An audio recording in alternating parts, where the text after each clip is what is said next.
Zie daar, Bianca, het zwevende meisje. Zij ligt nog rustig op een bedje.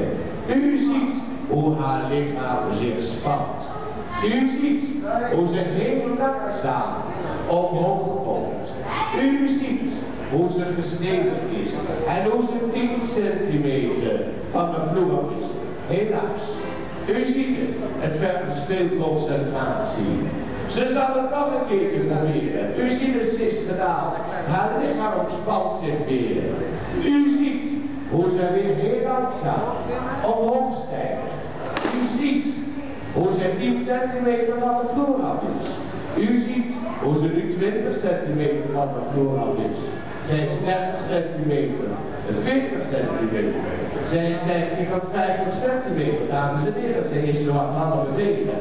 U ziet, zij is tot aan de rand gesneden, dames en heren.